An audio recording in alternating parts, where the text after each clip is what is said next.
Assalamualaikum warahmatullahi wabarakatuh. Saya Herdina, staf pengajar dari Fakultas Teknologi Pertanian Universitas Jember.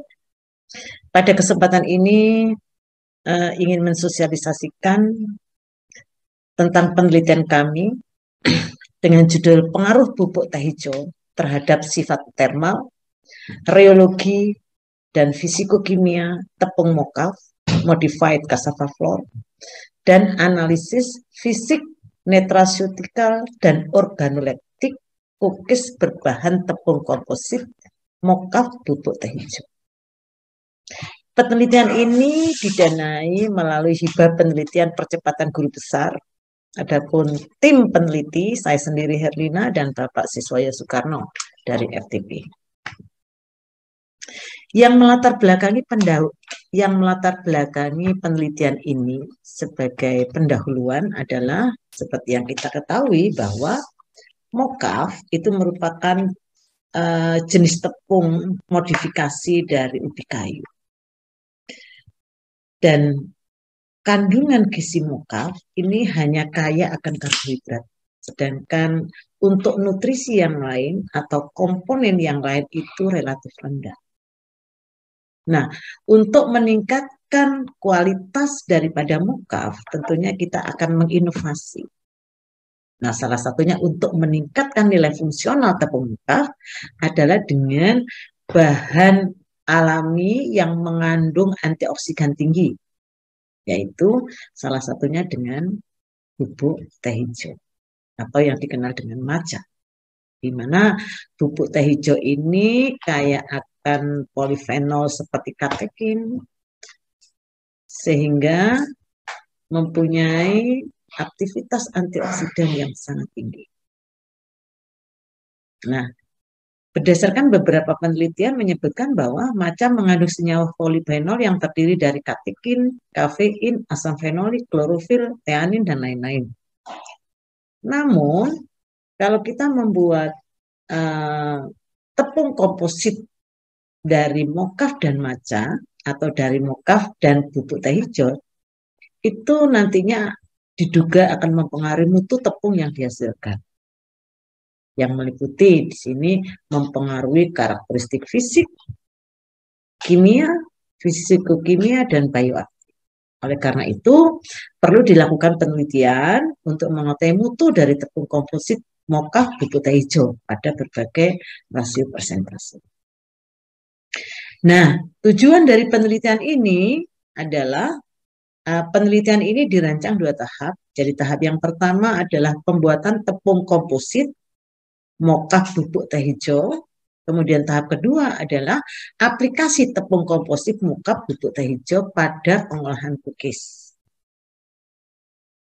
Secara rinci, tujuan penelitian ini adalah yang pertama mengetahui pengaruh penambahan bubuk teh hijau pada mokaf terhadap sifat termal, reologi, dan fisikokimia tepung komposit mokaf bubuk teh hijau. Dan yang kedua, mengetahui karakteristik sifat fisik, nutraceutikal, dan organoleptik cookies berbahan tepung komposit mokaf bubuk teh hijau. Adapun metode penelitian, jadi baik penelitian tahap 1 dan tahap 2 menggunakan rancangan acak lengkap. Untuk tahap 1 adalah pembuatan tepung komposit mokaf bubuk teh hijau dengan perlakuan variasi persentasi bubuk teh hijau sebagai komposit mokaf, yaitu digunakan 0% sebagai kontrol, kemudian 2%, 4%, 6%, 8%, dan 10%. Kemudian setiap perlakuan diulang 3 kali. Nah, baru tepung komposit yang dihasilkan itu diuji secara reologi yang meliputi peak viscosity, breakdown, minimum viscosity, final viscosity, setback, dan peak time.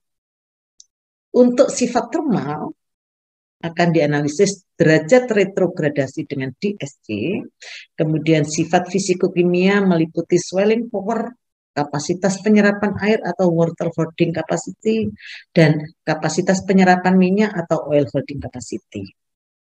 Kemudian penelitian tahap kedua yaitu aplikasi tepung komposit, mokaf dan bubuk teh hijau pada pembuatan cookies dengan perlakuan jenis tepung komposit mokaf bubuk teh hijau 0, 2, 4, 6, 8, dan 10%. Setiap perlakuan diulang 3 kali.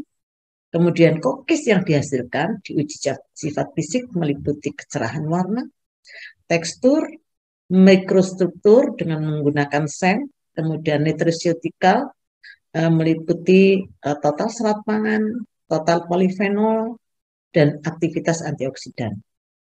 Serta uji organoleptik yaitu uji hedonik, jadi uji kesukaan yang meliputi warna, aroma, tekstur, rasa, dan keseluruhan.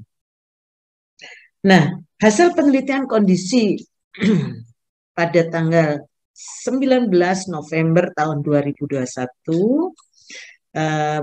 kegiatan penelitian percepatan guru besar masih berjalan 80%, ya karena di sini keterbatasan penggunaan laboratorium. Jadi kami kan menggunakan beberapa laboratorium di sini, diantaranya lab yang ada di FTP, kemudian di SIDAS, di farmasi. Nah, ini memerlukan antrian yang cukup panjang. Dan untuk saat ini pun yang sudah selesai itu adalah uji yang menggunakan RVA. Untuk DSC masih belum. Katanya masih 2 bulan lagi. Nah, mudah-mudahan ini bisa kelar nantinya.